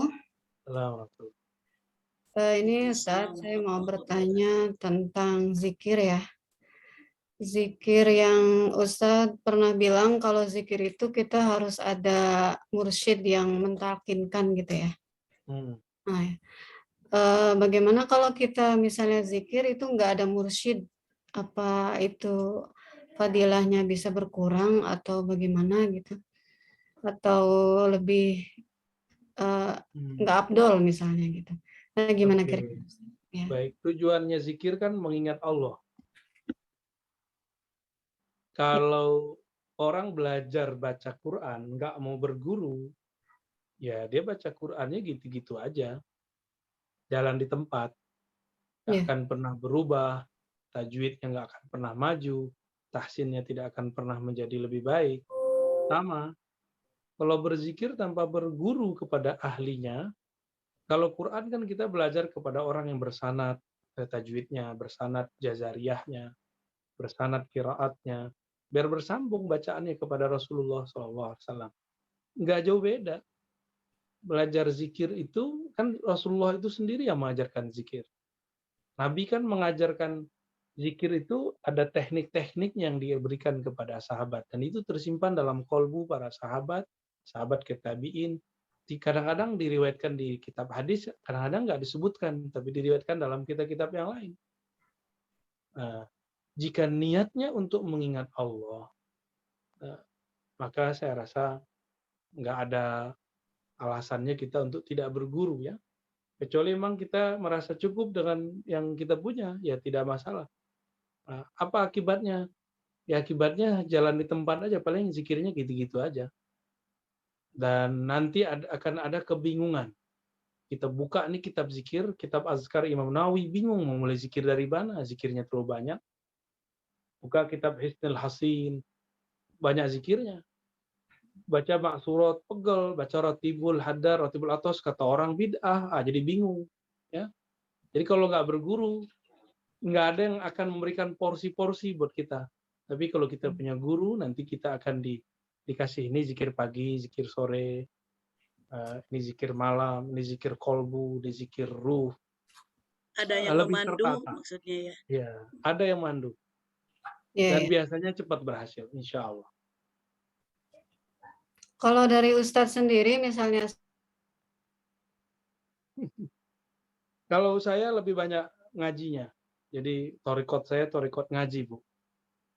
Talqin zikir itu kesekian kali. Jadi kalau sudah rajin ngaji, baru saya talqin zikir. Ya, baru saya memberikan ijazah talqinnya. Karena bagi saya nggak penting orang talqin zikir kalau dia nggak ikut ngaji dengan kita. Ya. Jadi sama saya ikut ngaji aja dulu. Ya. Silakan Pak Ahmad, Pak Ridudin. Assalamualaikum Bu ya. Singkat padat ya. Assalam. Ini masalah salafi tadi Bu ya. Setiap kelompok itu kan ada ada ketuanya nih Bu ya. Jadi orang salafi yang sekarang ini itu sumbernya dari mana Bu ya? Salafi itu mengharamkan organisasi, tapi mereka nggak sadar kalau mereka sudah membuat organisasi tapi non formal. Dalam keilmuan kita menyebutnya organisasi non formal ya. Nggak ada ketuanya, yang ada cuma syekhnya. Jadi ustadznya itulah ketuanya. Dan karena Salafi ini tidak punya ADRT, tidak punya ketua secara formal, maka siapa saja yang terlihat alim oleh mereka, itu kemudian membuat khas Salafi ala mereka. Di Indonesia sendiri, Salafi ini juga beda-beda. Di Mesir juga beda-beda. Di Madinah itu lebih unik lagi, banyak lagi ya. Ada Salafi Madkhali, ada Salafi Utsaimin, ada Salafi Albani, macam-macam modelnya. Dan mereka sesama mereka juga kadang-kadang nggak baikan ya. Ada Salafi yang mereka sebut sururi, jihadi, ya, macam-macam lah. Jadi kita nggak bisa juga mengatakan mereka ini satu. Mereka ini juga yakhtalif ba'duhum ba'dha. Ya. Wallahu a'lam bishawab. Ya, gimana Bun? Ibu Yaning, silakan Ibu Yaning, masih ada waktu. Ibu Yaning,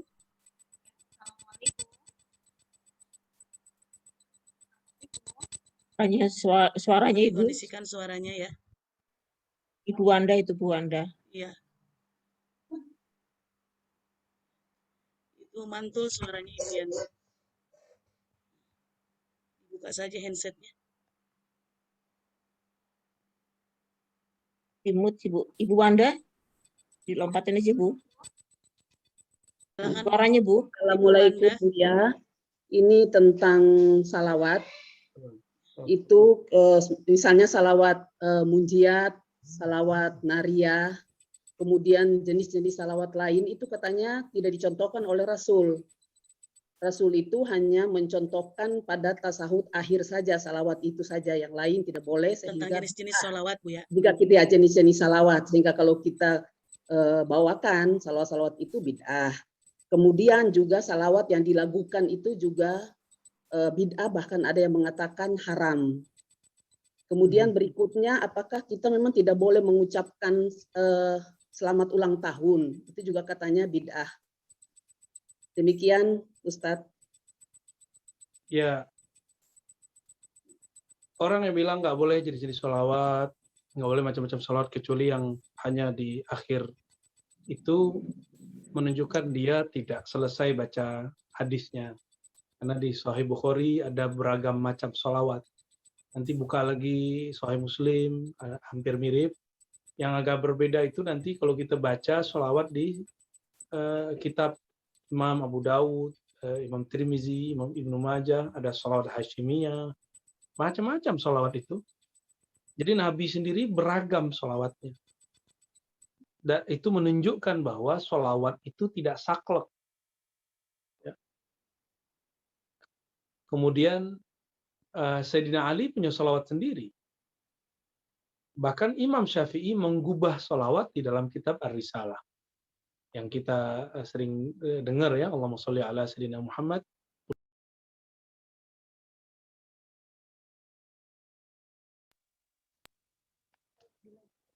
Di kita Kalau dilakukan itu bagaimana Bu ya, yang dilakukan salawat seperti hari-hari peringatan Maulid ini kan kebanyakan sama yang aja. bersalawat. Sama aja. Sholawat mau dilakukan nggak dilakukan kan sama aja. Oh, iya. Tapi kalau baca Quran nyarinya yang suara merdu kan sama aja. Jadi semua orang itu memang membutuhkan suara merdu. Tapi dia karena mengharamkan musik, mengharamkan lagu, dia carilah Misyari Al-Afasi siapa gitu. Nggak seperti ustazah tadi yang baca kan. Bagi mereka itu bid'ah juga. Iya. Ya. Udahlah gini Bapak Ibu, mereka itu nggak usah dihiraukan. Ya. Seperti apa yang sudah diajarkan masyayikh, kiai-kiai kita dari dulu, ikutin aja.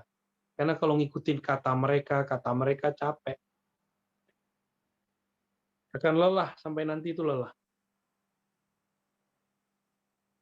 Ini saya dari umur saya remaja sampai sekarang itu nanggapin itu terus. Dan pertanyaannya dari dulu sama aja. Dan akan berkembang terus. Mereka akan tambah banyak. Nah, kalau kita kemudian harus menanggapi mereka satu persatu, capek Bu itu ya. akan tambah banyak. Iya. Ustadz Abdul Somad sudah nulis buku macam-macam.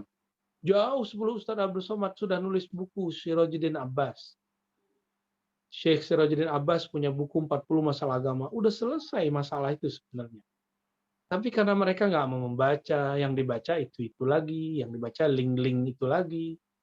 Pengajiannya yang mereka dengar itu lagi. Ya hasilnya ya begitu lagi. Ya, betul. Harapan saya yang sudah punya guru, sudah punya majelis, ikutin saja yang di majelis itu. Tinggal ustadz-ustazahnya memperkuat dalilnya. Jadi jamaah kita ini biar tenang juga kalau beramal itu kita harus tahu dalilnya. Lebih kurang begitu, wallahu a'lam bishawab. Baik, seperti itu sudah dipahami semua ya. Masih banyak sekali pertanyaan-pertanyaan yang lewat ini Buya, lewat chat Zoom ya. Yang ingin bertanya tadi saya sudah persilakan untuk raise hand Bapak Ibu, ada di more di situ. Dicari di sini nih di raise hand ini ada raise hand. Ya, nggak mengerti mungkin katanya ingin bertanya, caranya gimana. Saya tidak bisa lihat kalau Ibu nggak angkat tangan yang di Zoom ini. Ya, coba. Pertanyaan-pertanyaannya masih mirip-mirip semua, Bu ya. Jadi Ya, mereka itu hanya dimaklumi lah. ingin, mereka itu hanya ingin menenangkan jiwa gitu, karena fatwa-fatwa yang sering didengar di medsos, di grup-grup WhatsApp, di mana-mana gitu. Jadi yang tadinya sudah kuat, seperti yang tadi udah di majelis-majelis, sudah punya murabi yang jelas, mursyid yang jelas, itu sering berubah gitu. Makanya dia bertanya lagi seperti ini, sama aja. Pertanyaan-pertanyaannya itu saya rasa tadi sudah dikupas habis ya, gitu. Makanya saya tidak bacakan ini. Ya, ada yang bertanya Bu ya, maaf Bunda, apakah Buya seorang sufi? Suka film. Iya, pertanyaannya seperti itu. Ada lagi masih mirip-mirip semua ini. Ya, silakan. Silakan dibantu admin untuk membukanya ya. Bapak Muhammad Abizar. Speakernya Assalamualaikum. Ya, Assalamualaikum Buya. Assalamualaikum. Izin bertanya Buya. Bagaimana jalannya sebelum kita ketemu guru mursyid itu kita ada amalan apa Buya sebelum kita mau cari guru mursyid? Iya, ya. Ini sudah sering ditanyakan juga ya. Min sa'adatil mar'i, kata Nabi dalam hadis Imam Tirmizi, hadisnya sahih, kasratu istikharatihi ilallah fi amri. Ya. Ciri-ciri orang sukses berguru, bekerja, menikah, dia banyak istikharah. Jadi istikharah itu bukan sekali. Terus apalagi ma khaba man istakhara wa la nadima man istashara. Dalam ungkapan para ulama, ini bukan hadis ya. Tidaklah merugi orang yang istikharah, tidaklah menyesal orang yang bermusyawarah. Bermusyawarah minta nasihat. Jadi lakukan istikharah sebanyak-banyaknya lah, mungkin 7 kali atau 7 hari. Lalu kemudian berdoa kepada Allah agar Allah memilihkan guru buat kita, agar kita betul-betul mengenal Allah Subhanahu wa taala. Dan yang terakhir baru kemudian kita bertanya kepada ahlinya, jangan bertanya kepada musuh dari orang yang mengajarkan ma'rifatullah ya. Ini malah jadi masalah nanti ke depan. Itu barangkali ya. Jadi istikharah, musyawarah. Insya Allah nanti dimudahkan jalannya oleh Allah Subhanahu wa taala. Ya, jangan cuma searching di YouTube aja ya. Itu belum tentu benar. Yang nongol-nongol di YouTube, apakah itu saya atau siapapun, itu belum tentu menunjukkan kelayakan jadi guru. Siapa tahu guru itu nggak terkenal, siapa tahu guru itu orang biasa. Wallahu a'lam bishawab, hanya Allah yang tahu. Ya. Baik Bu ya, ada dari Bu Nail Asegaf, izin bertanya, jika perbedaan mazhab ada pada suami istri atau keluarga, bagaimana menyikapinya? Apa yang harus kita lakukan? Karena ini merusak silaturahim di antaranya. Yang kedua, ada Ibu Yaning tadi saya wakilin ya, karena suaranya ada mengganggu. Dia menanyakan ingin mengikuti kajian Buya yang intensif, di mana infonya? Itu aja Bu ya. Oke, kalau info nanti tanya ke teman-teman yang khidmah di Ribat ya. Jadi di Ribat itu ada tim khidmah, mereka yang share jadwal biasanya. Ribat Nauraniyah kalau ditulis. Mengenai perbedaan kok merusak silaturahim. Ini ciri-ciri bahwa perbedaan yang kita anut ini tidak benar. Kalau perbedaan membuat kita silaturahmi kita terputus, berarti misi Rasulullah gagal pada kita. Rasulullah itu mengatakan, aku diperintahkan Allah, ana abudallaha wa la usyrik bihi syai'an wa an asilal arham. Hadis Imam Muslim. Perintahku, misiku dua, mentauhidkan Allah, mengajak orang meninggalkan syirik, dan yang kedua, menyambung jalinan kasih sayang, silaturahim. Maka ciri-ciri kelompok yang tidak mewarisi Rasulullah, kelompok yang menyimpang dari Rasulullah, berbeda kita dengan dia, membuat dia kemudian memutus silaturahmi dengan kita, atau kita ini salah kalau kita memutus silaturahmi dengan dia. Ini cara indikator bahwa yang kita anut ini tidak benar. Ya, apakah namanya kelompok A, kelompok B, kelompok C itu sama. Wallahu a'lam bishawab. Gimana, Bun? Cukup Ya. atau masih ada? Ya, masih ada yang ingin bertanya. Mbak Uti, silakan Mbak Uti. Terakhir ya. Ya, Mbak Uti terakhir. Maaf, katanya Mbak Uti. tadi belum Makasih, diucapkan Bunda. selamat ulang tahun Ibu. Waktunya atas waktunya. Makasih Bunda. Ya. Maaf tadi yang pertanyaan selamat ulang tahun belum dijelaskan Ustaz. Maaf. Assalamualaikum. Ini gangguan juga. Halo. Yang Gangguan, selamat Ibu. Natal katanya Bu ya. Selamat ulang tahun juga Bu Eri. Selamat ulang ulang tahun. tahun dan selamat Natal. Ulang tahun sama Natal ya Selamat Bu ya. ulang tahun. Selamat ulang tahun itu hubungannya dengan akidah, ibadah, atau muamalat. Jika kaitannya dengan akidah, tidak ada urusan akidah di dalamnya. Ibadah pun tidak mengaturnya. Maka dia masuk ke muamalat, masuk kepada tradisi.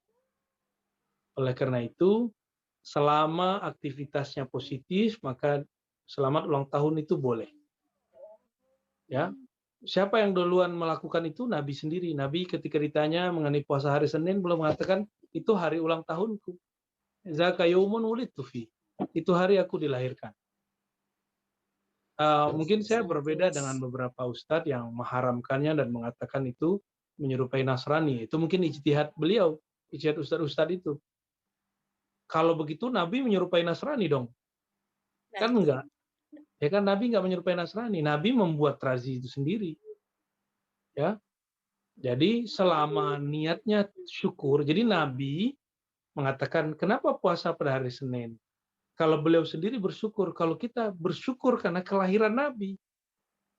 Nah, kita ketika ada hari lahir, kita bersyukur karena kita lahir sebagai umat Nabi Muhammad SAW.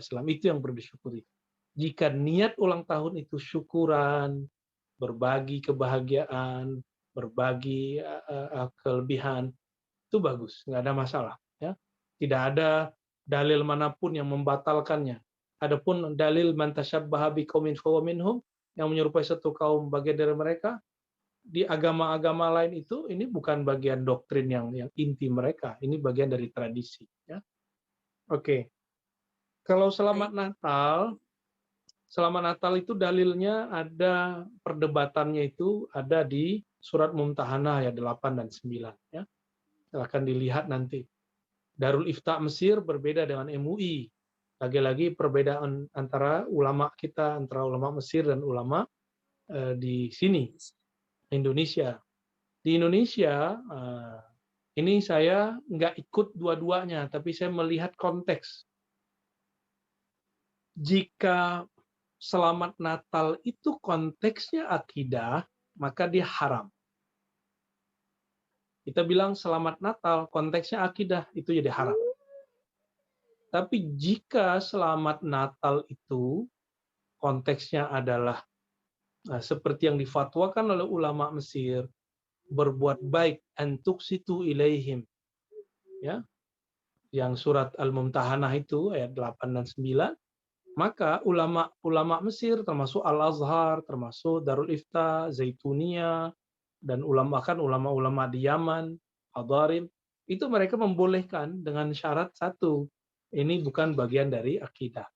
Nah, lalu kenapa ulama Saudi mengharamkan? Karena basicnya akidah. Kenapa ulama Al-Azhar membolehkan? Basicnya muamalat. Nah, dua hal ini walaupun problemnya sama, tapi cara beranjaknya berbeda. Maka hukumnya berbeda. orang Indonesia ini tinggal kita tanya, kamu mengucapkan selamat Natal ini background pemikiranmu apa? Niatnya apa? Apakah niatnya akidah membenarkan Nabi Isa sebagai anak Tuhan atau cuma sebatas say hello gitu? Seperti yang dikatakan dalam fatwa ulama Mesir. Bahkan kalau versi beberapa ulama tamatan Mesir juga jika hanya itu mengucapkan selamat hari Nabi Isa juga nggak ada masalah. Nabi Isa.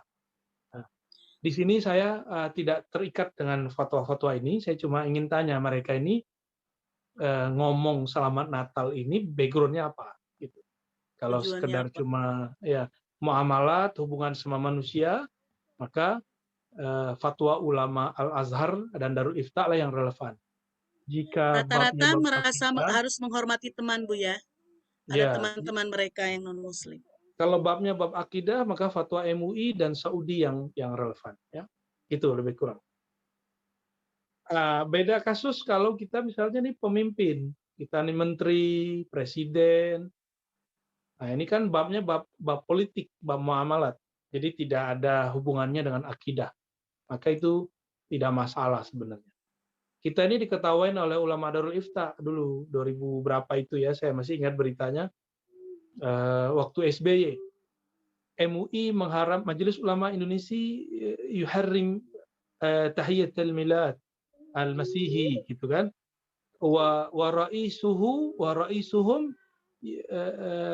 yuhayyuna bitahiyyah khassah atau yuhanniuna bitahiyyah sampai akhir berita waktu itu. MUI Indonesia mengharamkan mengucapkan selamat Natal, tapi presidennya malah mengucapkan selamat Natal. Itu jadi bahan ejekan di berita-berita Mesir yang saya baca zaman itu. Ya, wallahu alam bisawab. Jadi tinggal pilih ini kita basic awalnya mana. Mungkin ada yang nanya, kok Ustadz, kok Buya nggak tegas? Bagaimana mau tegas? Ulamanya beda. Emang ulama itu harus satu? Kan nggak mesti. Yang lebih alim kita apa ulama? Iya. Kecuali ulama harus ikut selera kita atau kita harus ikut selera ulama. Jangan paksa ustadz ulama kita ngikut selera kita. Itu egois namanya. Kita aja yang jadi ustadz ya. Iya betul. Barangkali ikuti begitu, yang Bu. yakin gitu ya Bu ya. Ikuti Ya. yang yakin. Yang yakin oleh. Baik Bu ya. Kalau itu yang terakhir, sepertinya kajian kita ditutup. Mudah-mudahan masih ada kesempatan lagi untuk kajian bersama Buya. Insya Allah bulan-bulan ke depan ya. Mbak Uti diperbaiki dulu itu. Tadi banyak suara di belakang. Dan tidak ada lagi kesempatan ya Mbak. Boleh nanti di-chat aja.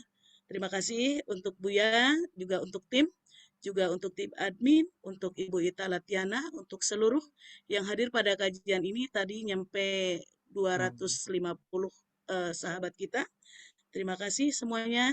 Mohon maaf atas kekurangan. Silakan Buya diperkenankan untuk berdoa untuk kami bersama.